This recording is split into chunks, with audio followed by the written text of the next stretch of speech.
Mesdames et messieurs, bonsoir et bienvenue dans Soir de Cannes. Comme vous pouvez nous suivre tous les soirs sur Creole TV. Eh bien, c'est fait, c'est terminé. Le Sénégal a fait carton plein. Il a gagné ce match face à la Guinée ce soir sur un score de 2-0 avec un but libérateur de Abdoulaye Seck et de Iliman Ndiaye. Le Sénégal donc a assuré sa place de favori dans ce groupe. Abdoulaye Seck, le sociétaire de Maccabi Haïfa, qui évolue en Israël, l'enfant de Mbour, l'enfant de Tchosé, que je vous propose d'écouter en conférence d'après-match. On savait déjà que la CAN, ça ne va pas être facile pour nous. Donc on avait des objectifs à atteindre. Et pour moi, nos objectifs à atteindre pour gagner nos 3 matchs. Et ça reste pour moi, comme on avait dit, ça reste encore 4 matchs. Donc on va rester humble et garder les pieds sur terre et continuer à travailler, Inch'Allah. Ouais, comme je l'ai dit tout à l'heure, je suis très content. Comme c'est mon premier match pour la CAN. La dernière fois, je suis rentré en deuxième mi-temps, je l'ai eu, je l'ai raté. Aujourd'hui, ça fait que je fais partie des 11 de départ. Je l'ai eu, je l'ai marqué. Donc je suis très content. Et comme je l'ai dit, je remercie le bon Dieu et mes coéquipiers encore. Ouais, mais comme je le dis souvent, comme vous le savez, moi je suis un joueur patient. Et comme la CAN dernière, c'était Dieu qui avait décidé que je ne vais pas participer à la CAN pour les matchs. Et comme je le dis toujours, moi je suis un joueur qui est patient.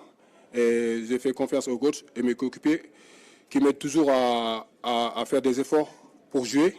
Donc je remercie encore le bon Dieu pour jouer encore pour mon premier match et marquer mon but pour la CAN. Merci beaucoup, champion, et félicitations encore.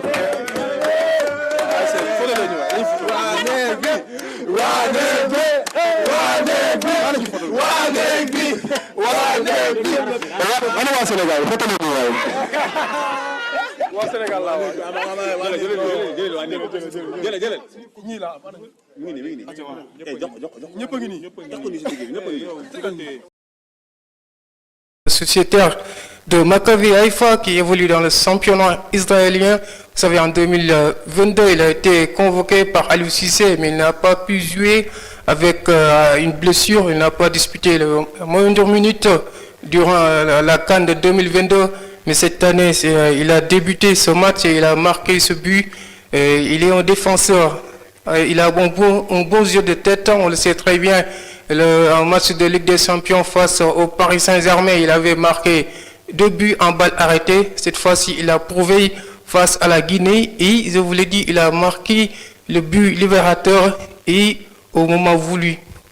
Et donc, Kaba Diawara aussi a fait parler en conférence d'après-match. C'est vrai que ici, il luttait pour la première place avec la Guinée, mais malheureusement avec l'expérience du Sénégal, avec des joueurs comme Khalidou Koulibaly, Sadio Mané, Idrissa Gana Gueye ou Ismaïla Sarr, ils ont pu tenir la première mi-temps et venir faire la différence en deuxième mi-temps. Et Kaba avait presque même fait 7 changements dans ce match, mais malheureusement, le Sénégal a montré sa supériorité face à cette équipe guinéenne. Kaba Diawara, le coach de Guinée que je vous propose d'écouter en conférence de presse d'après-match. En fait, le premier but, on prend un coup de pied arrêté. Ils ont été malins, ils ont joué vite, ils nous ont eu. Et puis après, le deuxième but, il est un peu anecdotique parce qu'on pousse pour faire le 1 partout. Et on prend ce but. Et à ce rythme-là, on aurait même pu en prendre un troisième. Donc, voilà, c'est vraiment dommage parce qu'on voulait gagner ce match. Et voilà, maintenant, il faut se tourner vers le 8e de finale. Coach, c'est ici Guillaume Aoutou, journaliste Côte d'Ivoire. Ouais. Qu'est-ce que vous avez appris sur ce match? J'ai appris que déjà on avait décidé de faire tourner un petit peu parce qu'on avait des joueurs sur le coup de la suspension. Donc c'est là où aussi on se voit que ça touche un peu ses limites. Mais après c'était assumé. On savait que peut-être qu'on allait être moins bien sur la fin de match. Alors on a pu gérer une mi-temps, mais il ne faut pas oublier qu'on joue face aux champions d'Afrique, ils l'ont prouvé. Donc voilà, ça fait mal, c'est clair, parce que voilà, on n'aime pas perdre. Mais voilà, ça fait partie du jeu. C'est à nous de bien récupérer maintenant, de se laver la tête et voir ce qu'il y a devant, parce que en fait, c'est ça le plus important. Entraîneur de la Guinée, c'est vrai qu'avant le match, on a vu la bataille psychologique entre lui et Aliou Cissé, mais ce n'était rien de tout. C'était juste une bataille psychologique pour avant-match. Et on peut douter sur la santé de Aliou Cissé, on a parlé de malaise. Et malheureusement, ici au Sénégal, quand on parle de malaise, on croit que c'est quelque chose de grave, comme crise cardiaque, mais c'était juste une malaise. Il faut se rappeler, en 2022, au Qatar, Aliou Cissé avait chopé il avait même raté la conférence de presse d'avant-match avec l'Angleterre et c'est son adjoint qui l'avait remplacé, mais malheureusement, maintenant le coach se porte bien, on l'a vu sur le banc avec les joueurs très enthousiastes et ça fait du bien. Alors, quand on parle de CAN, la CAN de cette année sont des surprises. La CAN, ce sont des émotions et des sensations. Cette année-ci, on a vu des équipes monter en puissance et qui vont faire de grandes choses. C'est ce que nous allons voir avec le match que je vous propose de suivre, Algérie, Burkina Faso, un match qui a fait beaucoup de polémiques. Je vous propose de suivre les temps forts de ce match.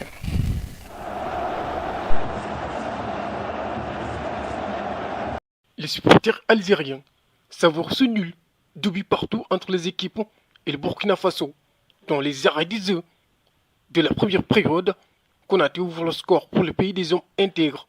Une magnifique tête dans le but de Mandrea, but d'abord refusé par l'arbitre de la rencontre, puis validé après consultation de la VAR.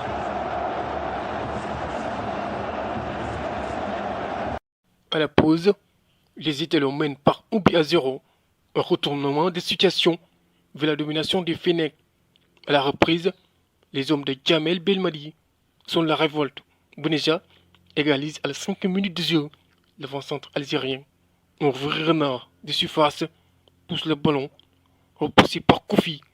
Un but partout entre Fennec et Étalon. Les Algériens appuient sur l'accélérateur pour devancer score les Étalons, mais sans y parvenir, les Burkinabés ne se laissent pas impressionner. Ils cherchent un deuxième but. Ils l'obtiennent finalement à la 71e minute. Grâce à ce penalty transformé par Bertrand Traoré, l'arbitre sud-africain, après avoir visionné l'action, accorde le penalty au Burkina Faso. Pour cette faute, Daïdou Nouri, 2-1 pour les Étalons. Coup de tonnerre pour les Algériens qui doivent tout refaire à l'annonce des 9 minutes d'arrêt du jeu. L'Algérie est toujours menée. Il a fallu attendre la 95e minute pour voir les Fennecs revenir au score. Bouneja signe un doublé dans le temps additionnel sur un corner. Le banc algérien se déçoit. Les coéquipiers de Riyad Mahrez reviennent à 2 partout.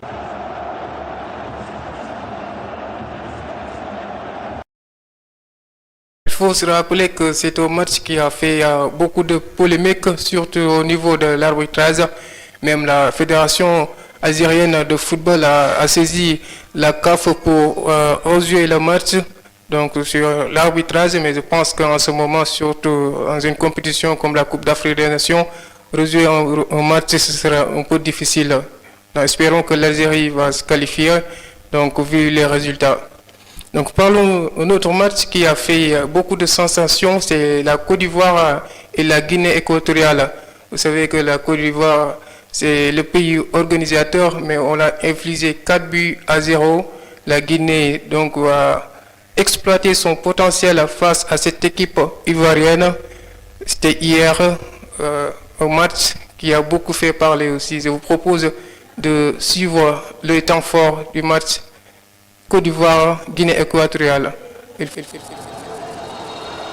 Tremblement de terre à Abidjan, les Ivoiriens sous le choc. La Côte d'Ivoire est battue 4-0 par la Guinée équatoriale. Les joueurs en larmes. La Guinée équatoriale inflige aux éléphants une raclée historique. Cette défaite 4-0 est le plus gros revers encaissé par les éléphants en phase finale de Coupe d'Afrique. Pourtant, en début de match, les Ivoiriens se sont montrés incisifs. Mais ils ont été surpris à la 42e minute. Nsoué ouvre le score après ce festival de Akapo. Emilio Nsoué marque ainsi son 4e but dans la compétition.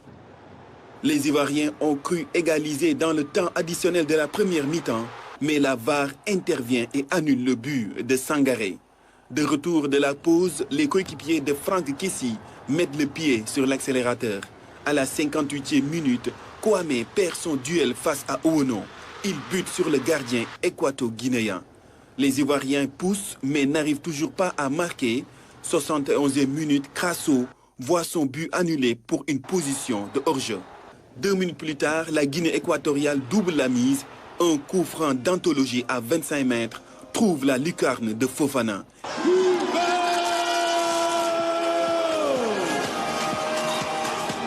Il est signé Pablo Ganet.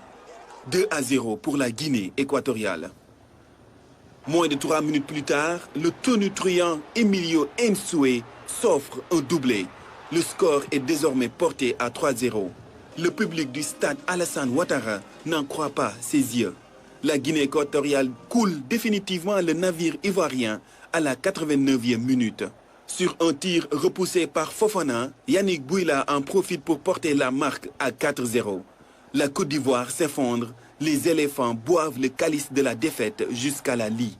Malgré cette lourde défaite, le pays organisateur n'est pas encore officiellement éliminé de la CAN. La Guinée équatoriale est ainsi en tête du groupe A. But à 0 du côté de la Côte d'Ivoire, c'était la déception totale. Mais il faut se rappeler que la Côte d'Ivoire n'est pas encore éliminée parce qu'il y a des 2 meilleurs troisièmes qui seront qualifiés pour les 8e de finale. Espérons que la Côte d'Ivoire va en faire partie parce que c'est le pays organisateur. Alors demain vous aurez le résumé des matchs Sénégal-Guinée et la réaction des joueurs. On s'arrête là pour aujourd'hui. On vous donne rendez-vous demain, même heure, même chaîne. Portez-vous bien.